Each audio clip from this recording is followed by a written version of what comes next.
Hello and welcome to the Bullfrog Podcast. I am so happy to finally be doing this. I had this idea last year after the Rory Gallagher Festival in Ballyshannon. I was blown away at the community and the love of Rory, so I wanted to do what I so often do with artists and deep dive through their history, mythology, and most importantly, their music. And when I do this, I tend to talk a lot about it, either to my partner, dad, or friends, and maybe sometimes myself. So I wanted to share this experience with the community I was so impressed by. A group of accepting, passionate and friendly fans who have dedicated so much of their lives to preserve an artist who some might call the guitarist's guitarist. I'll not talk too long about this as it's supposed to be a kind of introduction, so what I'll do is just outline some goals and wants I have from this series. I want to uncover all the stories, history, mythology around Rory Gallagher and his music in chronological order. I'll go album by album, talk them through track by track and talk through these eras. I hope that my love and passion for music comes through above all. I've played guitar since I was about 11 and I've been a fan of music since around then as well. There isn't an artist or genre I won't listen to. And while I don't and won't love all, I find something I can appreciate about all music, as I love the art form. With that in mind though, I've landed on my feet with Rory Gallagher. I'm a huge guitar nerd and I love guitar. And as a guitarist, I stand with that statement, labelling Gallagher as the guitarist's guitarist. It could just be my Irish pride speaking, but I've always agreed he's better than Hendrix. I first heard about Rory Gallagher when I was a kid. My dad used to play a lot of his music in the car when we were driving around. Whether it was just going to swimming lessons, school, or even visiting family, our car trips were soundtracked by good music. Queen, Rory Gallagher, U2, INXS, Oasis, Robbie Williams, AC/DC, Status Quo, and many, many more. My dad was my door into music. He got me into music and was encouraging and sending me to music lessons, which I took to very quickly. I think I jumped from classic rock to alternative rock fairly quickly. I remember getting into Foo Fighters around this age as well, not long after starting guitar. My dad and I were in Manchester and he picked up Foo Fighters' greatest hits, Nevermind by Nirvana, and a book about Dave Grohl. So I got a pretty cool dump of good music. My first real love in music was the Red Hot Chili Peppers, and my first love as a guitarist was John Frusciante. He was precise, intricate, simple and emotional. I was hooked. I learnt all of the Californication album and Blood Sugar Sex Magik as best as I could, age 12. I learnt live solos and was infatuated with their live performances and their story. It means nothing to anyone else, but I can do the Don't Forget Me solo from the Live at Segal performance 2006. They are the first artists I remember deep diving into, and to this day I'd still say they're my favourite all-time artist. John Frusciante is my favourite guitarist of all time. I also remember around this time getting into the Eagles with my dad. That threw my music taste into the 70s, and bands like Chicago, Fleetwood Mac, Thin Lizzy and Rory Gallagher all came my way. But coming into my teens, I jumped over to indie rock. Alex Turner was the entry point to this. Cool, slick and wielding a black Les Paul custom. Everything was mysterious and cool. I hadn't watched Glastonbury ever at this age, but my parents came back from a trip to London and bought a programme for me from the 2013 Glastonbury Festival. Inside was this image of Alex Turner, so I loaded up the BBC iPlayer and watched Arctic Monkeys' historic headline and was in awe. The riffs were as heavy as Black Sabbath, but the music was cleaner and sexy. I went on to my second musical deep dive that shaped my listening habits and quickly fell in love with indie rock.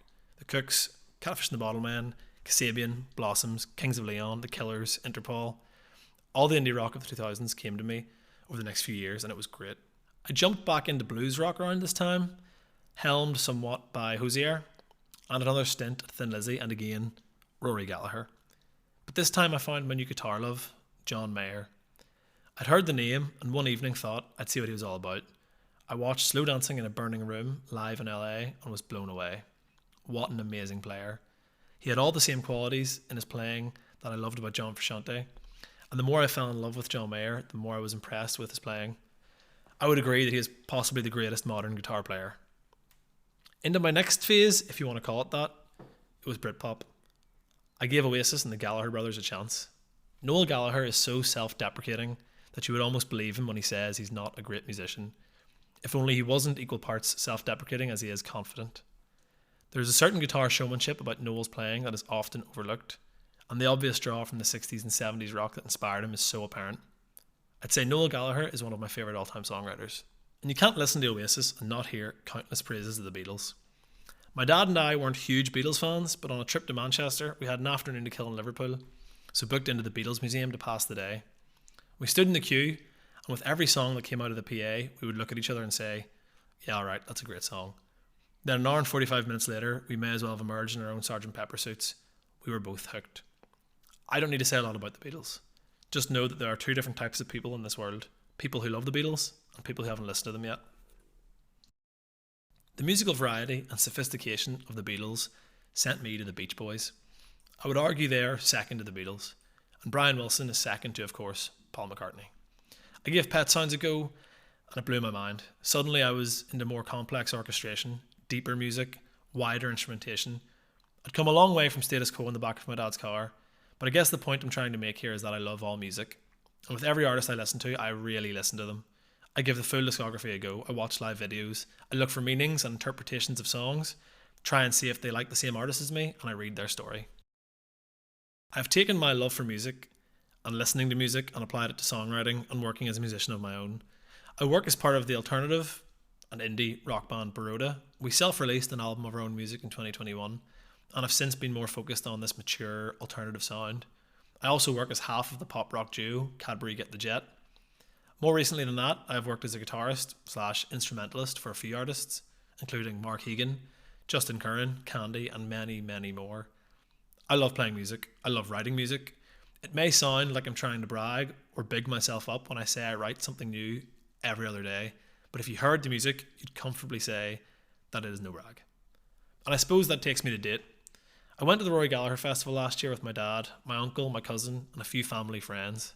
The community was something I'd never seen before for an artist. I wanted to jump into Rory and his story, and felt that if I did it as a podcast, firstly, I wouldn't have to bore my friends and family talking about everything I'd learned, but secondly, and most importantly, I'd create something for this community. I'm just somebody who's extremely passionate about the stuff he's into, and maybe for a lifelong Gallagher fan, there is some enjoyment in hearing me uncover and retell the stories for the first time. And for another new fan, this could be a cool guide through this complex and deep legacy. I'm going to hopefully use this first season as a way of growing this community. In terms of Rory Gallagher's history, this first season barely covers the first 5 years of his professional career. I touch on his childhood in episode 2. We deep dive into Rory's band Taste before jumping into his impressive solo career of the 70s and tackle his first 2 solo records. It's 10 episodes, and there's room for maybe a few bonus episodes here and there. I'm going to really encourage any listeners to reach out to the show and share your story. I'd love to do an episode on listeners' letters. These first 4 episodes are also dropping the week of the Rory Gallagher Festival this year, which I will be at. My goal is to maybe grab a few artists to interview for this show to shed light on the incredible music this country has to offer, but also to uncover more connections to Rory. And I'll also try and find other fans and people who want to share their stories and connections. I'd be lying if I said this was my first go at this. Being honest, I recorded a few episodes last summer immediately after I had the idea. But that's all I had, the idea. No structure, no plan, and certainly no understanding of the story. I took myself back a bit and took the time to properly dive into this. I got some books on Rory Gallagher, found some great interviews, articles, journals, stories, and of course, I listened to the music. It's taken a long time, but I'm finally at the stage where I'm happy with this. It should also be said that all the music you hear in this podcast is original music by me.